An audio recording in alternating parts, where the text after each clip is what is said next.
Hello, and welcome to our Christmas reflection for 2020. The other day, I found myself thinking back to some of my childhood Christmases. Perhaps in recent days, you too have found yourself reflecting on past Christmases and remembering those special times with loved ones. For me, there were the family parties my grandparents hosted. Their house would have been decked out with decorations and filled with the sounds of people having fun and enjoying themselves. Despite the perceived chaos of these occasions, with overexcited young children, me included, clamouring for the attention of the grown-ups deep in conversation, they were good times. And then there was the first Christmas in Australia, where my family lived for a few years. It's safe to say that with living in the tropics and it being the middle of the Southern Hemisphere's summer, Christmas was a very different affair. As you can probably imagine, trying to continue some of the UK traditions that we'd grown up with didn't exactly work, and so new ones were started, some of which we still continue with today. While here in the UK we might think of Christmas trees and turkeys, there isn't an abundance of fir trees or turkeys in the Northern Territory. It's more like palm trees, kangaroos and Santa arriving on a surfboard. And what about snow? Well, a tropical downpour or cyclone warning might be more the thing. As it happens, Darwin, the city where we lived, did experience first-hand a Christmas Day cyclone back in 1974, which destroyed most of the city and left tens of thousands of people homeless. Overnight, dreams were turned to dust, leaving an apocalyptic trail of debris. And if you think back to 2004, the Boxing Day Indian Ocean tsunami stands as a more recent example of the calamity that can befall our carefully planned festivities. But while natural disasters may make headline news, there are many other things which can cause Christmas calamities. It may be ill health, family breakdown, unemployment, or the unwelcome prospect of spending Christmas alone. For millions of people, Christmas is a very special time, but as these examples show us, it is also an incredibly precious time. This year, we are once again reminded of the fragile nature of Christmas. It has been heartbreaking for so many people to go for so long without any physical contact with family and friends.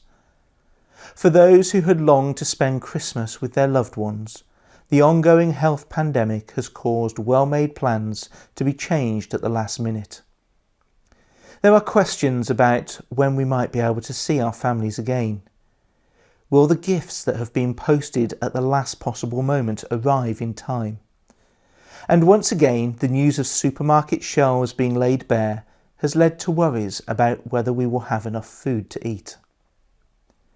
Sadly for some, this prospect has been an ongoing anxiety in recent months, with food banks struggling to ensure that no one goes hungry. The recent pictures in the media of the chaos facing travellers and the haulage industry also highlight the ongoing difficulties that inevitably affect us all. These calamities remind me of another of my childhood memories, which was listening to a record, and yes, it was a record, and it was called Salty's Christmas Calamity. If you want to listen to it yourself, you can find the link in the description below. It tells the story of Salty, a giant blue singing songbook, who is invited to lead the neighbourhood Christmas carol service with the church youth group. As you can imagine from the title, things don't exactly go to plan. What starts smoothly soon turns to disaster as songs go wrong and there seems to be no fix for the problems, no matter how hard they try. As the kids leave the rehearsal, they do so with a sense that Christmas is over and can't be celebrated as they would have hoped. Yet, within the calamity, there is hope and the reminder that Christmas is a time to love. As the words of the song remind us, we often start to worry and people get upset if things don't go right on Christmas Day. What we should remember in all the push and shove, is Christmas is a time to love. It is so very easy to get upset and start to worry if things don't go right. Sometimes the way ahead is blurred and it can be a struggle to see things clearly. In the story of Salty's Christmas calamity, God speaks to Salty and reminds him of the hope that can be found by trusting in him. It means that instead of focusing on the things that are going wrong and trying to work out how to fix them, we are invited to trust God and to let him work things out. If you think about it, the Christmas story itself is one which is filled with various calamities. There is the calamity of Mary, a young teenager being told that she is pregnant. There is the calamity that Joseph experienced after being told about Mary's situation. And what about the whole of the Roman Empire being turned upside down as every citizen is expected to travel back to their ancestral homes to register as part of a census?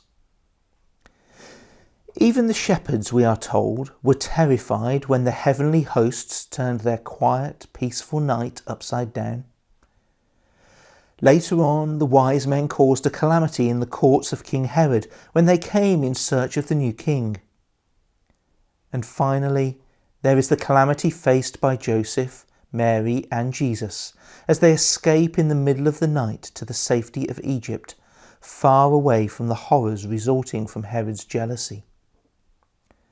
I'm pretty certain that none of these calamities were part of these people's plans. It's quite likely that life had been going quite well, until suddenly, out of the blue, the lives of these people took a very different direction, turned completely upside down. And yet, within each of these calamities, God's purposes and plans are being worked out. Without these events taking place, the world as we know it would be a very different place indeed. It would be a world without hope, without love, without peace, and without joy. It's a bit like the film It's a Wonderful Life, where the main character, George Bailey, faces various calamities throughout his life, before ultimately wishing that he hadn't been born. However, George is taken on a tour back through his life, where it is revealed that each of the calamities he faced had a purpose that brought about hope and ultimately peace to the community in which he lived. Without those events occurring, the world that George knew would have been a very different place. But thinking back to the Christmas story, we see that because God was at work in the lives of Mary, Joseph, a group of shepherds, a band of travellers from a different land, and of course others too, hope entered the world. The Bible speaks of Jesus, God's Son, born to Mary, as being the hope of the world.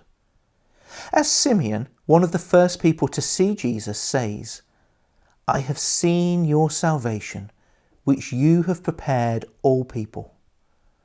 He is a light to reveal God to the nations. With his birth, the darkness of calamity and chaos was transformed into the light of love, bringing with it joy and peace. As God reminds Salty in the story of Salty's Christmas calamity, it is not by might, nor by power, but by God's Spirit.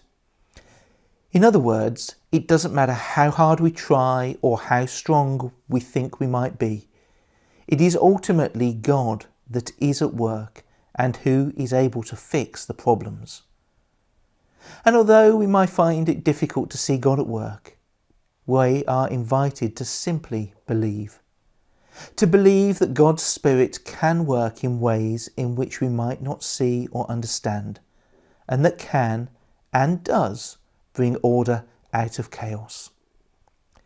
In the calamity of this Christmas, may we once again look to the calamity of the Christmas story and enter into it, to place ourselves in the stable and to gaze in wonder, love and awe on the face of God as found in his Son Jesus.